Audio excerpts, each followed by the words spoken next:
sex sells. And when you're a shut-in weeb who can't approach a real woman, the anime ladies hit hard. Also, furries, gross.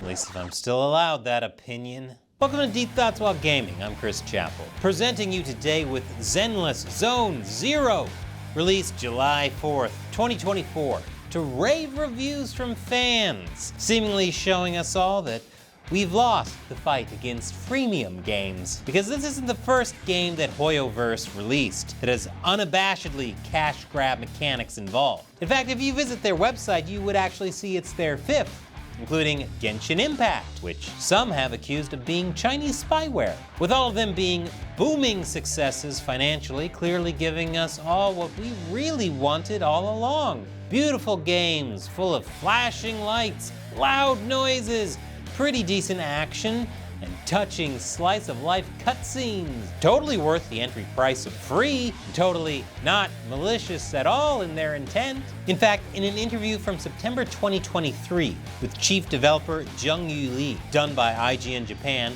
shows that monetization wasn't even much of a consideration for the team. When asked, will you be using character gacha like in Genshin Impact, Lee responds, "We haven't really worked on this yet because right now all our time and effort is being put into the content and style of the game. So we haven't really thought about the commercial aspect yet." Which is really ballsy if you think about it, because a separate IGN article from June 18th, 2024 has him quoted as saying it began with only 12 people in its initial demo stages in 2020 before growing to around 60 people during its first closed beta.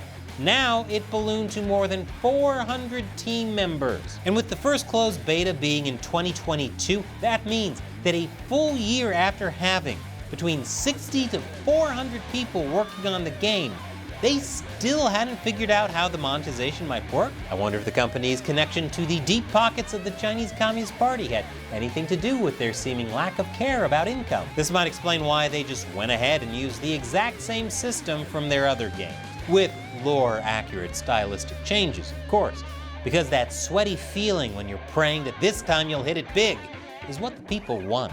And no one knows what the people want more than Liu Wei, current CEO of MiHoYo, the Chinese parent company of Singapore-based Hoyoverse, and part-time vice president of the Shanghai Federation of Industry and Commerce since 2022, along with the other two co-founders of MiHoYo, who together have a cumulative net worth of $16 billion, and all appear on China's top 500 richest people list. Yes, it's amazing what you can accomplish with a dash of dreams and the strong support of the Chinese Communist Party, who probably makes no money off these games at all, and makes sure every cent goes to the hundreds of unnamed game developers necessary to bring this jewel of a game together. A game that has urban combat with stylized characters that's pretty good for a gacha game, big bosses with cinematic fight sequences that are pretty good for a gacha game, potentially illegal love interests that pretty much power the ship that is gacha games,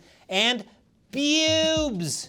Because they're Chinese, not crazy, and they know there are some lines video game developers just can't cross. And when your clients are like YouTuber Moga, going through 292 gachas to get the seasonal character and her special weapon, amounting to roughly $600 for one piece of new content, why would you not give your fans what they want? Pulling a page right from the casino operator's manual for keeping them coming, keeping them playing, and keeping them hooked, free cocktail bar, and all the typical free money for logging in, signing up to newsletters, etc., prevalent in gacha games. But Chris, you say, you barely mentioned the game in this episode. Instead, you're just saying what we've all heard before. You aren't being new or interesting in your analysis of how we are all potentially being super screwed by larger unseen nefarious forces slowly turning our gaming industry into the Chuck E. Cheeses of casinos. We already know. And we're super upset about it, sort of. And even if we were super duper upset about it, there's nothing we can do. It's over, Chris. The whole conversation is boring now. I've heard it before. Like that guy on China Uncensored who says China is bad. You're a boomer, Chris. My attention span is short. Where are the flashing dopaminergic lights I need? Where are the sexy underage, but it's okay because anime, women? And where are your boobs, Chris? How can I give you money if you don't show me your boobs? Well, I won't show you my boobs. And I don't care if the standards have changed.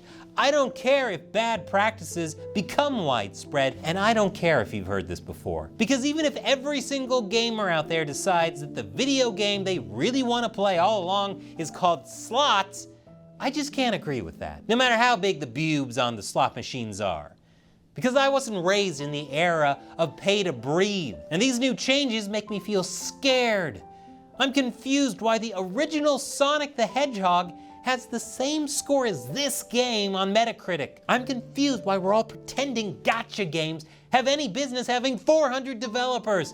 And I'm confused why people keep paying for boobs when porn is free, especially that anime porn. There's a bunch of it for free all over the internet. Don't watch porn, you disgusting degenerate. Maybe I am a boomer. Maybe I should have invested in those double Ds. But is that what we've all been reduced to? Slapping each other with our huge boobs while casino owners and video game developers eat from the same plate high above us? While the CCP steals all of our data? Throwing down their scraps and calling it new content, monetizing loneliness, and benefiting off our inability to find real-life waifus. While they slap us on the backside and tell us we'd look so much cuter if we smiled a bit more and bought their new seasonal fancy hat. Well, I for one refuse.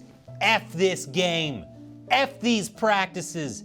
And F the people who are so desensitized to this stuff that they aren't even mentioning it anymore. Games like this don't deserve anything but to be lambasted for being some of the highest grossing products out of China, with most of their money coming from their own demographic during a time when people don't have jobs, food, or money. But for the low price of a few $100 US, at least their government can always provide them with anime boobs.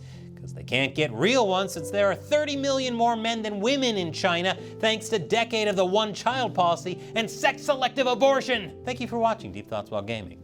And remember, if you're gonna throw money at anything, may as well throw it at me, where you'll actually get what you want every time.